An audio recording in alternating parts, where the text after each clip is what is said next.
Sixth degree. Intimate secretary. Confidential secretary.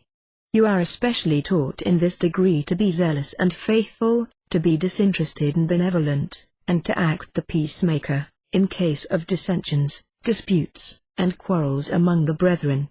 Duty is the moral magnetism which controls and guides the true Mason's course over the tumultuous seas of life.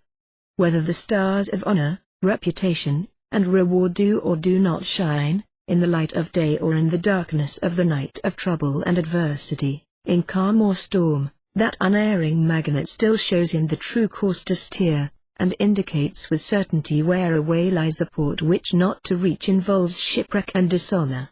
He follows its silent bidding, as the mariner, when land is for many days not in sight, and the ocean without path or landmark spreads out all around him, follows the bidding of the needle, never doubting that it points truly to the north. To perform that duty, whether the performance be rewarded or unrewarded, is his sole care. And it doth not matter, though of this performance there may be no witnesses, and though what he does will be forever unknown to all mankind. A little consideration will teach us that fame has other limits than mountains and oceans, and that he who places happiness in the frequent repetition of his name, may spend his life in propagating it, without any danger of weeping for new worlds, or necessity of passing the Atlantic Sea. If, therefore, he who imagines the world to be filled with his actions and praises, shall subduct from the number of his encomiasts all those who are placed below the flight of fame, and who hear in the valley of life no voice but that of necessity, all those who imagine themselves too important to regard him, and consider the mention of his name as a usurpation of their time, all who are too much or too little pleased with themselves to attend to anything external, all who are attracted by pleasure, or chained down by pain to unvaried ideas, all who are withheld from attending his triumph by different pursuits, and all who slumber in universal negligence, he will find his renown straitened by nearer bounds than the rocks of Caucasus, and perceive that no man can be venerable or formidable, but to a small part of his fellow creatures. And therefore, that we may not languish in our endeavors after excellence, it is necessary that, as Africanus counsels his descendants, we raise our eyes to higher prospects, and contemplate our future and eternal state, without giving up our hearts to the praise of crowds, or fixing our hopes on such rewards as human power can bestow. We are not born for ourselves alone, and our country claims her share, and our friends their share of us. As all that the earth produces is created for the use of man, so men are created for the sake of men, that they may mutually do good to one another. In this we ought to take nature for our guide, and throw into the public stock the ounces of general utility, by a reciprocation of duties, sometimes by receiving, sometimes by giving, and sometimes to cement human society by arts, by industry, and by our resources. Suffer others to be praised in thy presence, and entertain their good and glory with delight. But at no hand disparage them, or lessen the report, or make an objection, and think not the advancement of thy brother is a lessening of thy worth. Upbraid no man's weakness to him to discomfit him, neither report it to disparage him, neither delight to remember it to lessen him, or to set thyself above him, nor ever praise thyself or dispraise any man else, unless some sufficient worthy end do hallow it. Remember that we usually disparage others upon slight grounds and little instances, and if a man be highly recommended, we think him sufficiently lessened, if we can but charge one sin of folly or inferiority in his account. We should either be more severe to ourselves, or less so to others, and consider that whatsoever good anyone can think or say of us, we can tell him of many unworthy and foolish and perhaps worse actions of ours, any one of which, done by another, would be enough, with us, to destroy his reputation.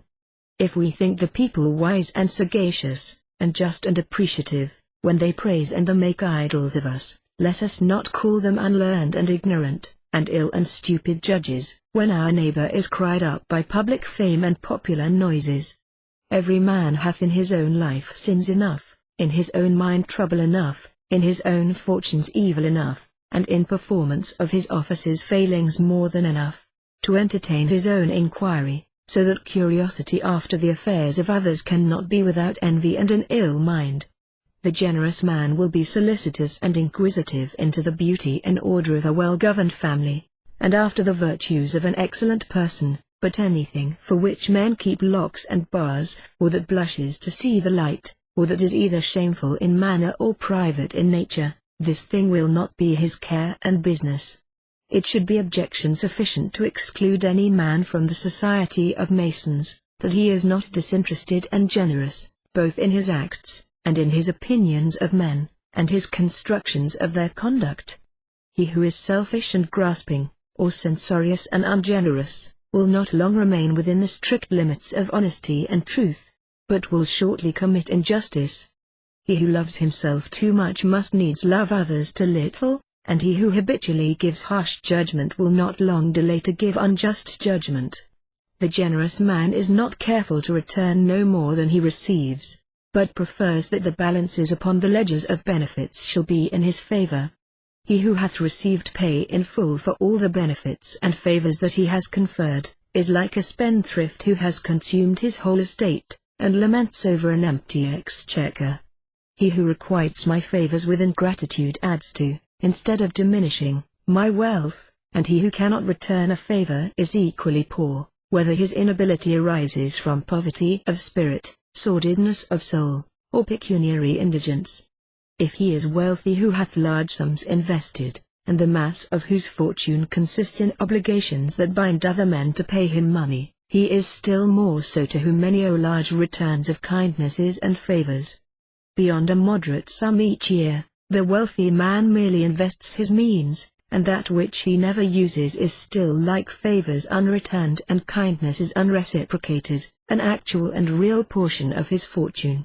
Generosity and a liberal spirit make men to be humane and genial, open-hearted, frank, and sincere, earnest to do good, easy and contented, and well-wishers of mankind.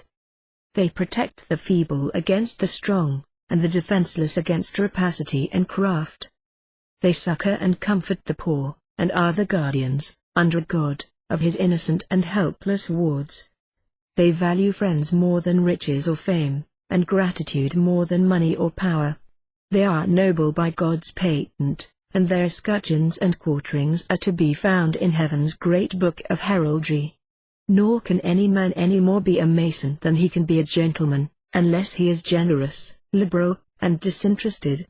To be liberal, but only of that which is our own; to be generous, but only when we have first been just; to give, when to give deprives us of a luxury or a comfort. This is Masonry indeed. He who is worldly, covetous, or sensual must change before he can be a good Mason. If we are governed by inclination and not by duty, if we are unkind, severe, censorious, or injurious, in the relations or intercourse of life, if we are unfaithful parents or undutiful children, if we are harsh masters or faithless servants, if we are treacherous friends or bad neighbors or bitter competitors or corrupt unprincipled politicians or overreaching dealers in business, we are wandering at a great distance from the true Masonic light.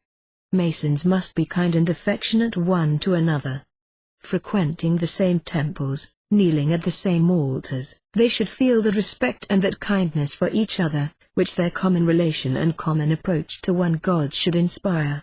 There needs to be much more of the spirit of the ancient fellowship among us, more tenderness for each other's faults, more forgiveness, more solicitude for each other's improvement and good fortune, somewhat of brotherly feeling, that it be not shame to use the word brother. Nothing should be allowed to interfere with that kindness and affection, neither the spirit of business, absorbing, eager, and overreaching, ungenerous and hard in its dealings, keen and bitter in its competitions, low and sordid in its purposes, nor that of ambition, selfish, mercenary, restless, circumventing, living only in the opinion of others, envious of the good fortune of others, miserably vain of its own success, unjust, unscrupulous, and slanderous. He that does me a favor, hath bound me to make him a return of thankfulness. The obligation comes not by covenant, nor by his own express intention, but by the nature of the thing, and is a duty springing up within the spirit of the obliged person, to whom it is more natural to love his friend, and to do good for good, than to return evil for evil, because a man may forgive an injury, but he must never forget a good turn.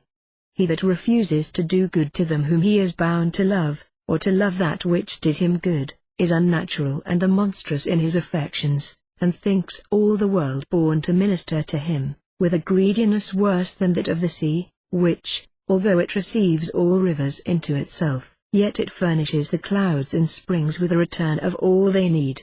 Our duty to those who are our benefactors is, to esteem and love their persons, to make them proportionable returns of service, or duty, or profit, according as we can, or as they need, or as opportunity presents itself, and according to the greatness of their kindnesses. The generous man cannot but regret to see dissensions and disputes among his brethren. Only the base and ungenerous delight in discord. It is the poorest occupation of humanity to labor to make men think worse of each other, as the press, and too commonly the pulpit, changing places with the hustings and the tribune, do. The duty of the Mason is to endeavor to make man think better of his neighbor, to quiet, instead of aggravating difficulties, to bring together those who are severed or estranged, to keep friends from becoming foes, and to persuade foes to become friends. To do this, he must needs control his own passions, and be not rash and hasty, nor swift to take offense, nor easy to be angered. For anger is a professed enemy to counsel. It is a direct storm, in which no man can be heard to speak or call from without, for if you counsel gently, you are disregarded, if you urge it and be vehement, you provoke it more. It is neither manly nor ingenious. It makes marriage to be a necessary and unavoidable trouble, friendships and societies and familiarities, to be intolerable. It multiplies the evils of drunkenness, and makes the levities of wine to run into madness. It makes innocent jesting to be the beginning of tragedies. It turns friendship into hatred, it makes a man lose himself, and his reason and his argument, in disputation. It turns the desires of knowledge into a niche of wrangling. It adds insolency to power. It turns justice into cruelty, and judgment into oppression. It changes discipline into tediousness and hatred of liberal institution. It makes a prosperous man to be envied, and the unfortunate to be unpitied. See, therefore, that first controlling your own temper, and governing your own passions, you fit yourself to keep peace and harmony among other men, and especially the brethren. Above all remember that Masonry is the realm of peace, and that, among Masons there must be no dissension, but only that noble emulation, which can best work and best agree. Wherever there is strife and hatred among the brethren, there is no Masonry, for Masonry is peace, and brotherly love, and concord. Masonry is the great peace society of the world. Wherever it exists, it struggles to prevent international difficulties and disputes, and to bind republics, kingdoms, and empires together in one great band of peace and amity. It would not so often struggle in vain, if Masons knew their power and valued their oaths. Who can sum up the horrors and woes accumulated in a single war? Masonry is not dazzled with all its pomp and circumstance, all its glitter and glory. War comes with its bloody hand into our very dwellings. It takes from 10,000 homes those who live there in peace and comfort, held by the tender ties of family and kindred. It drags them away, to die untended, of fever or exposure, in infectious climes, or to be hacked, torn, and mangled in the fierce fight, to fall on the gory field, to rise no more, or to be borne away, in awful agony, to noisome and horrid hospitals.